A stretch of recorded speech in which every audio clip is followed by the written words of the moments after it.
Occult Feminism, The Secret History of Women's Liberation by Rachel Wilson. We are on Chapter 4, called From the Seance Table to the Suffrage March. It's been said that there was hardly a suffragist who never sat at the seance table. This is certainly true, yet not often talked about. In the mid-19th century, America was swept by yet another religious trend called spiritualism.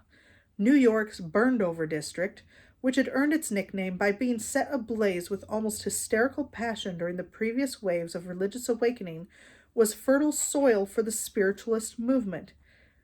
It was there that other fringe movements like Mormonism, Millerism, and Shakers had gotten their start, and all of these movements were closely tied to social gospel and radical social reform movements. Again, these are often referred to as Christian movements, but I would argue that any traditional or orthodox form of Christianity would refer to these as heretical or at least pseudo-Christian religious cults. It all started in 1948 when the Fox sisters, three girls named Kate, Maggie, and Leah, spooked their parents by making ghostly sounds in the family home at night with strings tied to apples. The noises were so convincing to the girls' parents that they invited friends and neighbors to witness the rappings or noises, which were supposedly a sort of telegraph from the spirit realm, by which the girls could communicate with the dead. The girls nicknamed the spirit haunting their house Mr. Splitfoot, another name for the devil.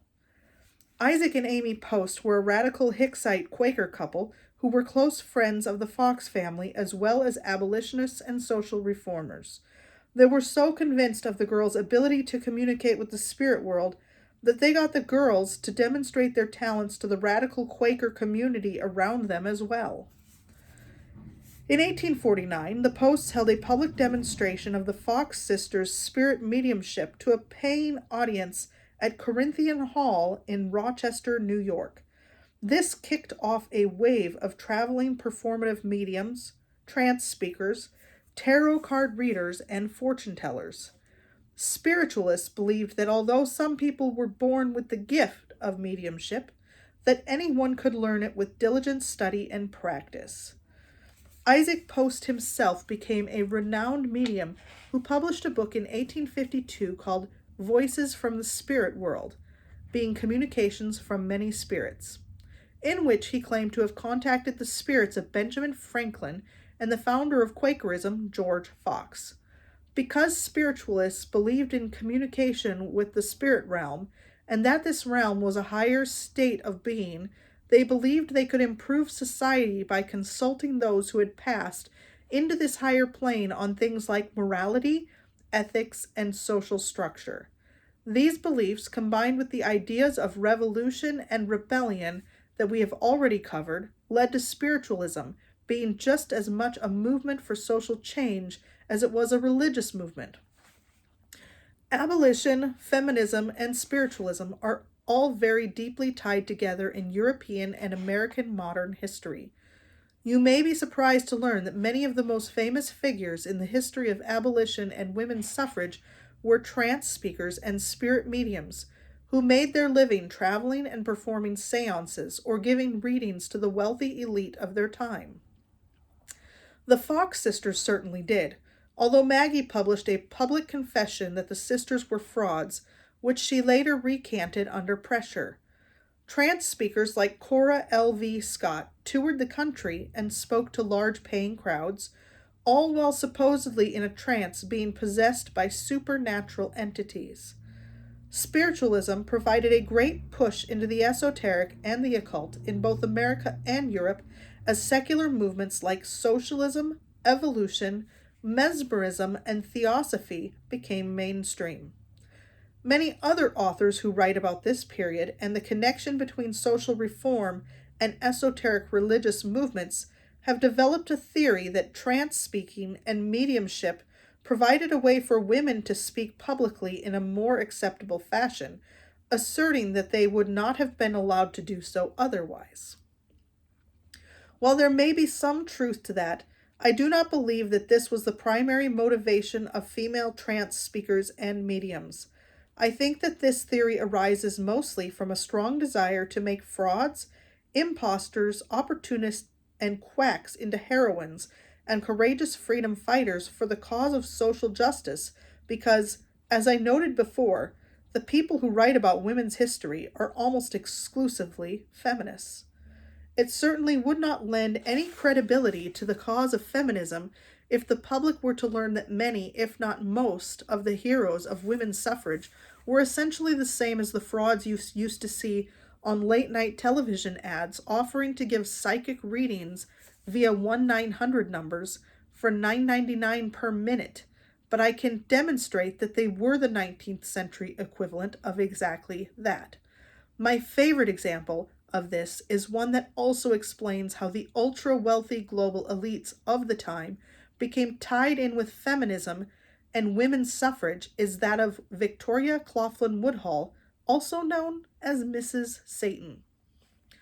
Victoria Woodhull and her sister, Tennessee Claflin, were both born in rural Ohio in 1838 and approximately 1844, respectively. The sisters were 2 of 10 children born in poverty to a snake oil salesman father and a spiritualist mother who was a follower of Austrian mystic Franz Mesmer. The girl's father, Buck Claflin, had a reputation as a con artist, and the family moved frequently to avoid attempts to sue Buck for fraud and quackery. The Claflins began to travel the country advertising Victoria and Tennessee, nicknamed Tenny, as spiritualist mediums and clairvoyant fortune tellers. The girls were the main source of income for the family. At the age of 15, Victoria eloped with Canning Woodhull.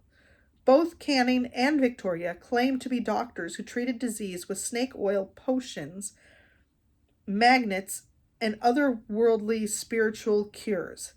At this time, in the mid-1800s, many states did not require education or licensing to practice medicine, or had very loose requirements. The pair never stayed in one place for long, as the locals soon caught on to their phony tonics and messages from the dead. Meanwhile, Buck was still traveling with the younger Tenny, promoting her as a faith healer, particularly of cancer. The family was charged with 9 crimes resulting from this scam, but they fled to avoid appearing in court. By this time, Victoria's marriage to Canning had fallen apart due to his severe drinking problem. He was also an alleged womanizer. Victoria started a relationship with another married man named Colonel James Blood, and both divorced their spouses and married each other, although the union lasted only a few years. It was during this time that Victoria started advocating for free love, the term coined by our utopian friend Mr. John Humphrey Noyes from the previous chapter. But in Victoria's view, marriage was nothing more than a socially sanctioned form of prostitution. She felt that women married only for material gain, in the same way that any prostitute sold her body for money. In several public speeches, Victoria explained how her beliefs in spiritualism and her own clairvoyant gifts informed her radical social views. Conceive, if you can, the outlook for humanity which comes trooping through the long, bright vista of futurity, as seen by the eyes of a devout spiritualist and a transcendental socialist. My whole nature is prophetic. I do not and cannot live merely in the present. Credit first the burden of my prophecy, and from the new standing ground so projected forth into the future, look back upon our times and so judge of my doctrine. And if still you cannot concede either the premises or the conclusion, you may perhaps think more kindly of me personally as an amiable enthusiast than if you deemed me deliberately wicked in seeking to disturb the foundations of our existing social order. Victoria's ideas about sex and marriage were ahead of their time.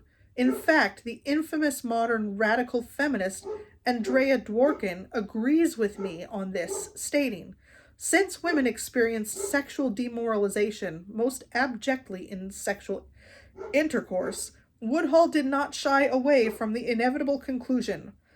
From that moment, there will be no intercourse except such as is desired by women. It will be a complete revolution in sexual matters. Intercourse not willed and initiated by the woman was rape in Woodhull's analysis. She anticipated current feminist critiques of intercourse, modest and rare as they are, by a century. Victoria Woodhull and Andrea Dworkin seemed to agree that traditional marriage is rape and that the two cannot be separated. Therefore, both argued for the abolishment of the institution of marriage altogether. In her famous speech delivered at Steinway Hall, Woodhull said, "Yes, I am a free lover. I have an inalienable, constitutional, and natural right to love whom I may, to live as long or as short a period as I can, to change that love every day, to love as long or as short a period as I can, to change that love every day if I please. And with that right, neither you nor any law you can frame have any right to interfere." This speech included multiple appeals to religious liberty and the Constitution, insisting that the natural conclusion of these ideas was abolition of marriage and even gender, in much the same way that other spiritualist transcendentalists argued that the goal of liberty was an eventual oneness of humanity with no race, class, gender, or difference of any kinds that could cause potential division. Indeed, this is a common thread among all radical social reformers, that human liberation and a better world cannot be realized until practically all differences among human beings have been erased, and that this sort of blending into one is the path to some utopian peace that will create heaven on earth. Later, we will see this idea fleshed out even more when combined with scientific progress in a new yet oldest time idea called transhumanism. You might have already noticed a pattern here that there is nothing new under the sun. With each new wave of progressive ideology, we see a hearkening back to some of the oldest religious belief systems on earth: goddess worship, monism, Platonism, Gnosticism, the Hindu Vedas, etc. This is certainly the case with Woodhull's early radical feminism, which came directly from her own belief that she was contacting the ancient dead who showed her a utopian future through her supernatural gifts, according to her own words.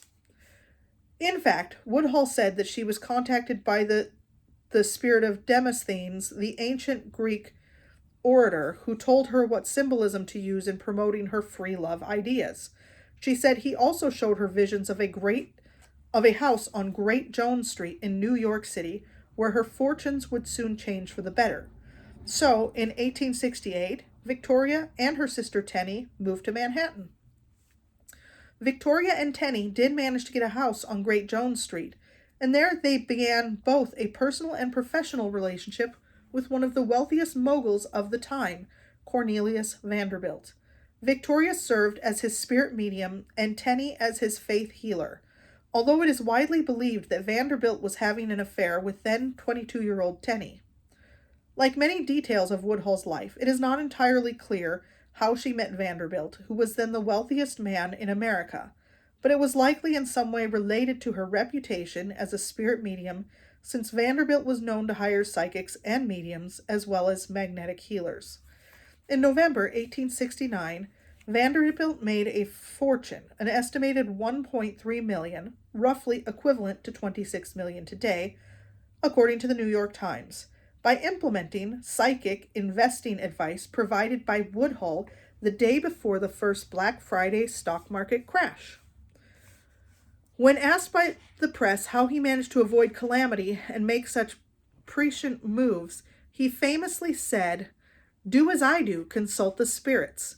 In turn, Vanderbilt bankrolled Woodhull Claflin and Company, the first female-owned trading company on the New York Stock Exchange in the following spring of 1870. I must take pause here to express my shock at the fact that so many modern feminists who write about Woodhull practically falling all over themselves with worship and praise of her pioneering, fearless feminism gloss right over this whole story as though it's an adorable tale of good luck or a talented psychic helping a railway mogul manage his finances. I apologize for coming off as a skeptic, but am I really supposed to just believe that this was all on the up and up? Well, it turns out that Woodhull's hot trading tips did not come from ghosts, but from a friend of hers named Josie Mansfield, who was a prostitute whose clients included wealthy Wall Street bankers and Vanderbilt's business rival, Jim Fisk. So it seems obvious that the sisters were guilty of insider trading and monumental fraud. This is not hard to believe given that this had been how they made a living since they were children. It is not a stretch to go from scamming cancer patients to cheating the stock market. However, in all my research for this book, I did not come across a single feminist who called Victoria Woodhull and her sister what they really were: top-tier con artists, scammers, thieves, and cheats. In fact, they don't usually mention where this obvious inside trading tip came from, but instead usually leave their audience to believe Woodhull was either just a fantastic psychic or so brilliant that she figured out the stock market herself. They know that to divulge the insider tip would discredit the image of not only Woodhull, but the entire first wave feminist movement. This is because Woodhull was not an exception, but the rule. The drooling feminist scholars of today see this con artistry, the robbing of gullible people who were desperate to communicate with lost loved ones after a horrific, bloody civil war, as a clever workaround. I get the sense that they feel almost a giddy delight at the thought of the feminists of the first wave posing as psychics in order to get around what they see as unfair rules of polite society, in order to escape some imagined oppression and gain fame and attention for themselves. I must point out yet again, we see Tenny and Victoria traveling about the country, marrying, divorcing, having affairs, and doing as they please, escaping justice for scams and frauds that even kill desperate cancer patients, so they can start multiple businesses and rub elbows with the wealthiest people in high society. I'm still searching for the oppression, since the worst this behavior seemed to get them was a few frowns and some disapproval, which didn't seem to hamper them at all. In fact, Woodhull, Claflin, and Company made so much money that the sisters used some of their profits to start a newspaper, Woodhull and Claflin's Weekly, which they used to print the first ever English version of the Communist Manifesto by Karl Marx. The newspaper was also used to push free love, licensed prostitution, vegetarianism, spiritualism, and Victoria's run for President of the United States. Yes, that's right. Victoria Woodhull ran for president in 1872, being nominated by the new Equal Rights Party with none other than Frederick Douglass as her running mate. Few took the run seriously, and Douglass never acknowledged it. In that same year, Woodhull published scandalous gossip regarding an affair between abolitionist preacher Henry Ward Beecher and his friend Theodore Tilton's wife. Mr. Tilton had disclosed the affair to Elizabeth Cady Stanton, a fellow women's liberation activist, who then leaked this information to Woodhull, which led to the sisters being jailed briefly over charges of publishing obscenity, but they were later acquitted of the charges. This was the closest Woodhull ever came to being truly oppressed or prevented from doing whatever she pleased, as far as I can tell. It's not hard to imagine why Elizabeth Cady Stanton would leak this gossip to Victoria Woodhull. Stanton might have assumed that Woodhull would publish the story in her paper, thereby opposing the hypocrisy of the minister who preached about being opposed to Woodhull's ideas on free love while secretly carrying on an extramarital affair. Elizabeth Cady Stanton herself was quite keen on attacking the Christian establishment of her time, just as Woodhull did. Stanton is one of the most powerful and prominent figures in first-wave feminism and the suffrage movement, along with her partner in activism, Susan B. Anthony. These two were probably the best-known figures from this time period, and with good reason. They had connections with anyone and everyone you've heard of in the social reform movements of the later 19th century. What many people don't know is that Elizabeth Cady Stanton, along with 24 other feminist activists, all women, wrote what they titled The Woman's Bible, first published in 1895.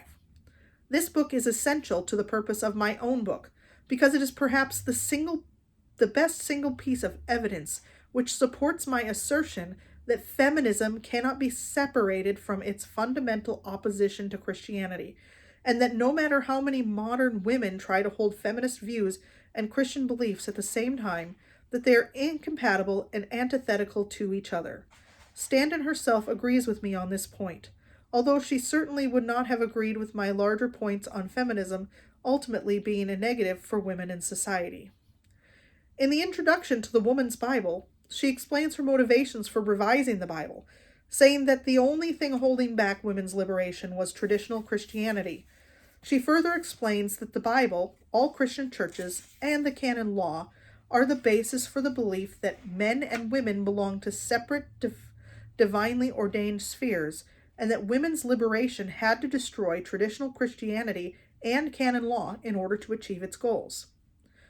She supports this assertion, citing a quote from Charles Kingsley. This will never be a good world for women until the last remnant of the canon law is swept from the face of the earth. Charles Kingsley was a socialist church critic and correspondent with both Charles Darwin and Thomas Huxley, father of Aldous and Julian Huxley, who we'll discuss later. Kingsley blended elements of Reformed Protestantism with Norse mythology and Darwinian natural selection to create his own strange Anglo-Saxon supremacist religion, believing that the English monarchy was descended from the Norse god Odin and that the Anglo-Saxon race was therefore superior to all others. He was also a broad church priest in the Church of England, a term used to refer to the most liberal, progressive, and secular-leaning versions of Anglicanism. It makes sense, then, for Stanton to quote Kingsley since she herself says later in her introduction, "I do not believe that any man ever saw or talked with God. I do not believe that God inspired the Mosaic Code or told the historians what they say he did about woman. For all the religions on the face of the earth degrade her, and so long as woman accepts the position that they assign her, her emancipation is impossible. Of the 26 women who were on the revision committee of the Woman's Bible, 8 were spiritualists or occultists of some kind, 4 were admitted atheists, and 3 Quakers. All were liberal progressives and feminists, of course. You might wonder what interest such women would have in producing any version of the Bible at all. Stanton answers this herself by saying, "So long as tens of thousands of Bibles are printed every year and circulated over the whole habitable globe, the masses in all English-speaking nations revere it as the Word of God. It is vain to belittle its influence." Stanton then spends some time pointing out what she believes to be inconsistencies and contradictions in the Bible, which she says are proof that the canon law, the scriptures, the creeds and codes, and church discipline of the leading religions bear the impress of fallible man, and not the ideal of our great first cause, the spirit of all good. If that last few words, the spirit of all good, sounds a bit more occultic to you than it does Christian, that's because it is.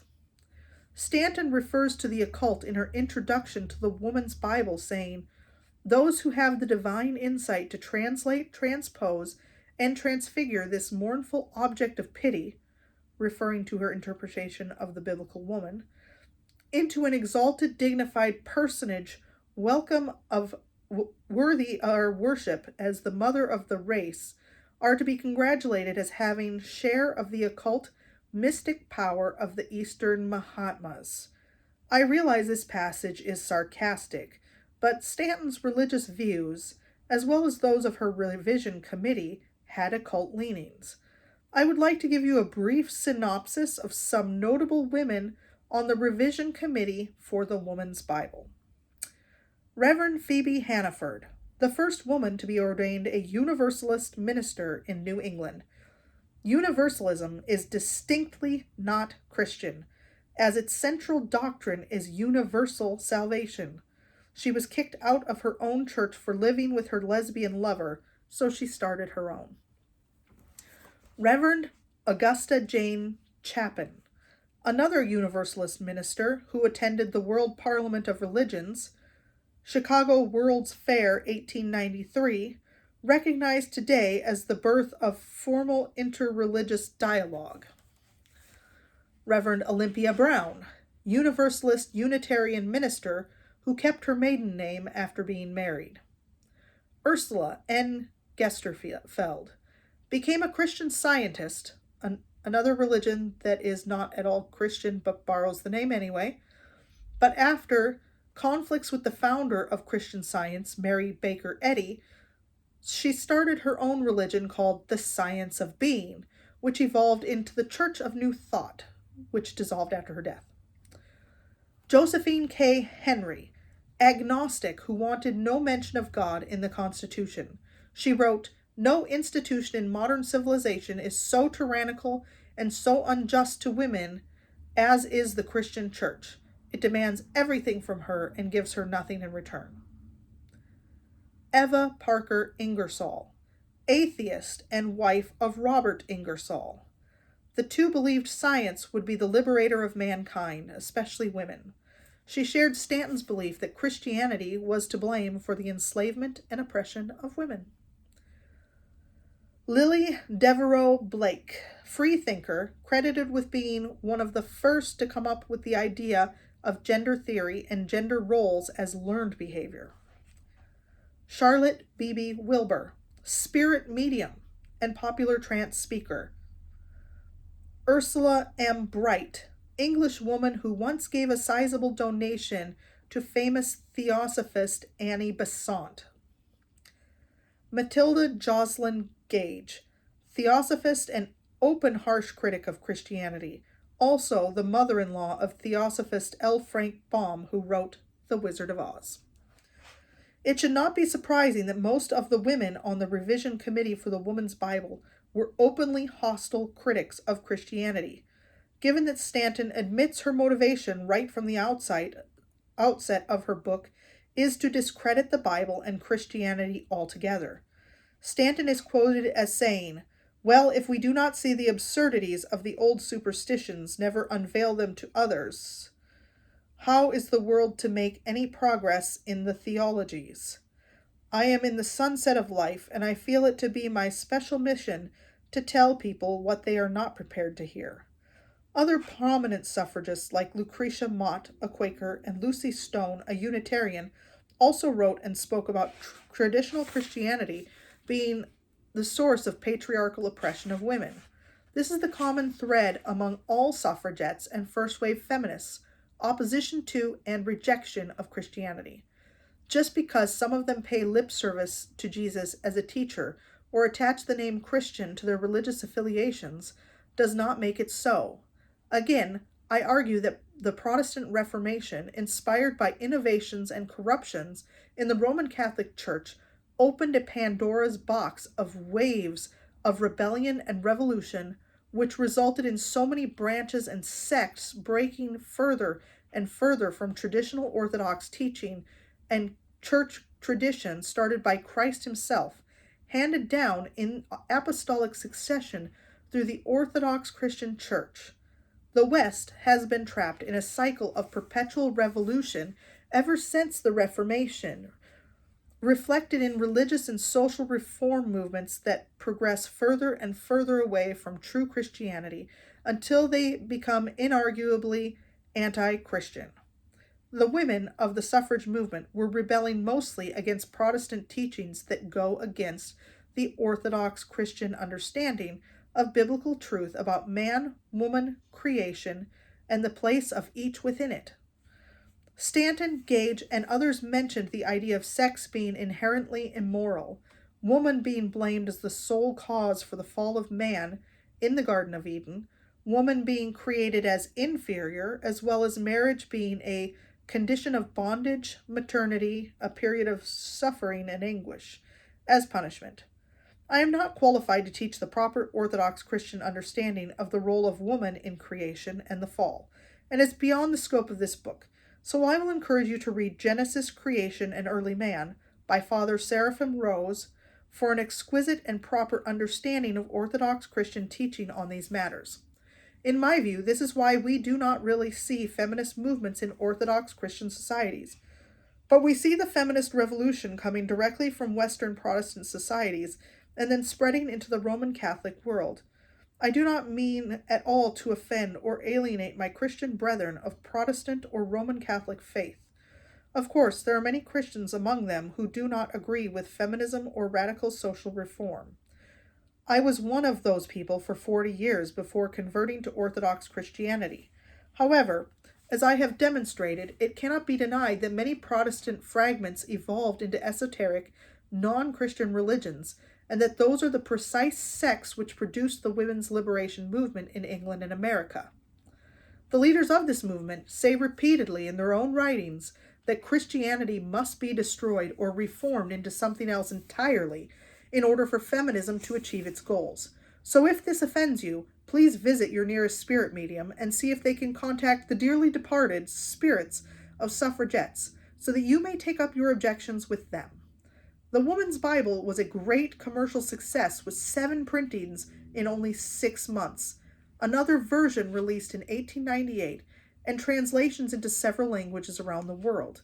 You can still order it on Amazon.com today. I have already demonstrated that esoteric and occultic beliefs began to enter the Protestant world shortly after the Reformation and began to take hold in 19th century America. One such esoteric belief system, which was Theosophy. The Theosophical Society was founded by Russian immigrant Helena Blavatsky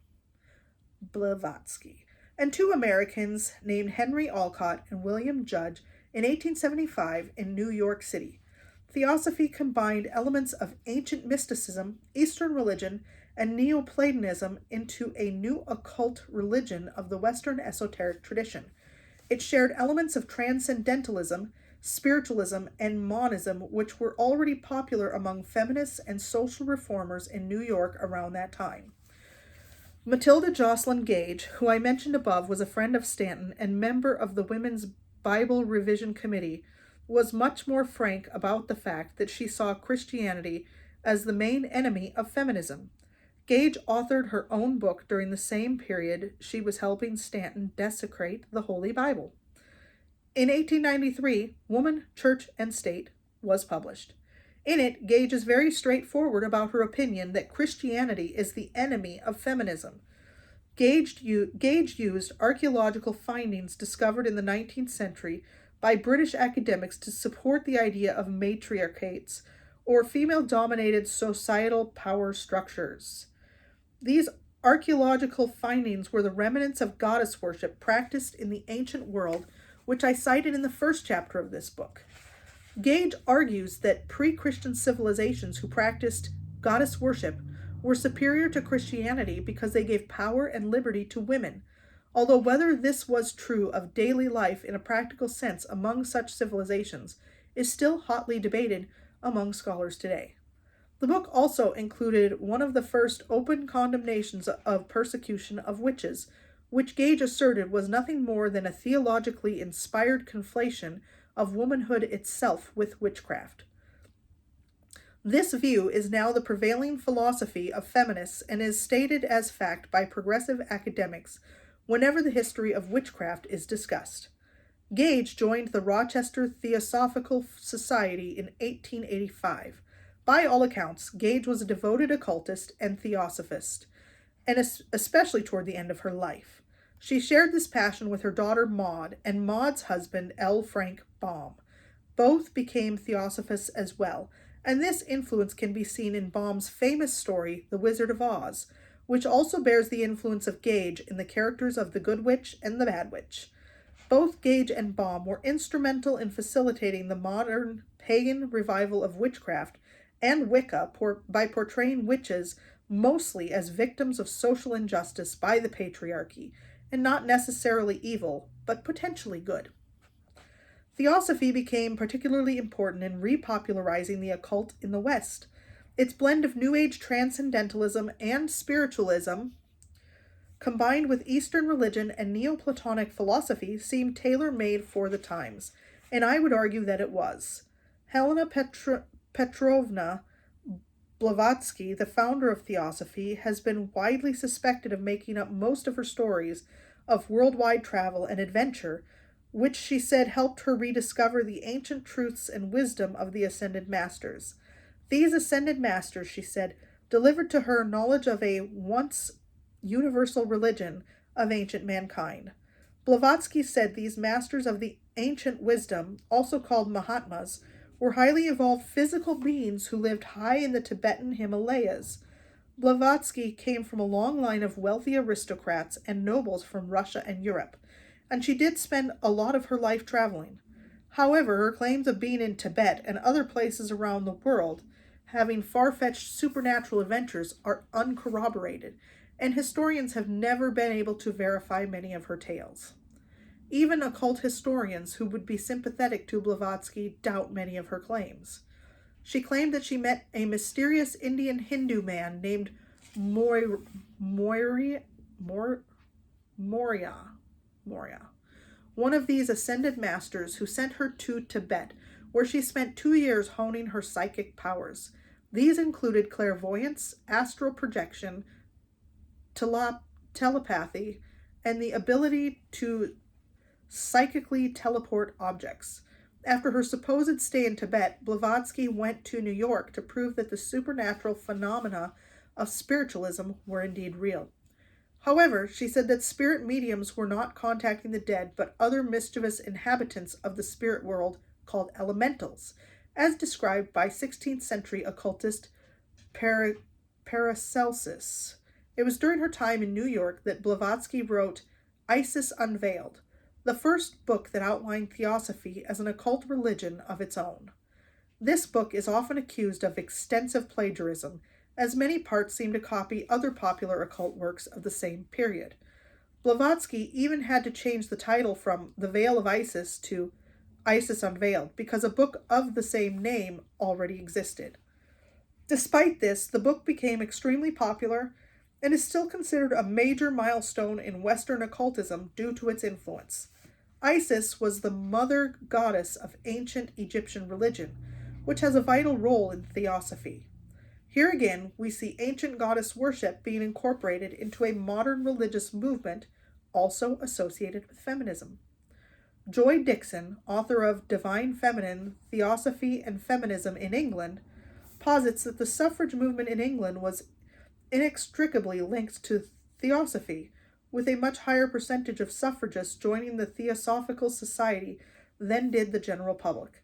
She also explains that much of the messaging and argumentation used in suffrage campaigns came from Theosophy.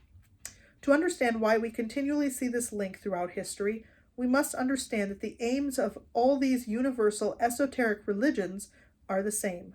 The Theosophical Society states that its first objective, as laid out by Blavatsky, is to create a universal brotherhood of man with the eventual goal of erasing sex, race, caste, and color. This repeats another goal of the Transcendentalists, which is to abolish the idea of gender altogether. Secondary objectives are to merge religion, philosophy, and science and explore the laws of nature and the powers of man. In her Key to Theosophy, Blavatsky states, A. All men have spiritually and physically the same origin, which is the fundamental teaching of Theosophy. B. As mankind is essentially of one and the same essence, and that essence is one, infinite, uncreate, and eternal, whether we call it God or nature, nothing therefore can affect one nation or one man without affecting all other nations and all other men. This is as certain and as obvious as that a stone thrown into a pond will sooner or later set in motion every single drop of water therein. The Key to Theosophy, page 41. Theosophy shares the same goals as all other belief systems, which aim to combine all of humanity into a genderless blob and all existing religions into a one-world global religion. This is because all are Luciferian in nature. In the first wave, feminists, spiritualists, and theosophists all united under the idea of Christianity as oppressor of women, which naturally led to the idea of Lucifer being a liberator of women. Yet another author who agrees with my assessment here is author Per Faxneld, Associate Professor in History of Religion at Stockholm University. He authored an award-winning doctoral dissertation, which was later published as a book called Satanic Feminism: Lucifer as the Liberator of Woman in the 19th Century Culture. In it, he explains how the feminists of this time period rebelled against the patriarchal structure of Christianity, embracing Satan as a symbol of women's liberation, and calls Theosophy the period's most influential new religion. Indeed, the Theosophical Society explains the symbols used in its official seal as symbols so ancient that nobody knows when they were first used to express universal ideas. These include the serpent swallowing its tail, the swastika, and the seal of King Solomon, also known as the Star of David, and the ansated cross, or Ankh. Theosophy continued its influence on feminism well into the 1930s and still does to some degree today, although it has been overtaken by more popular forms of occult feminism, such as Wicca. We will see more Theosophists' impact on women's liberation throughout the remainder of this book. That is the end of chapter 4.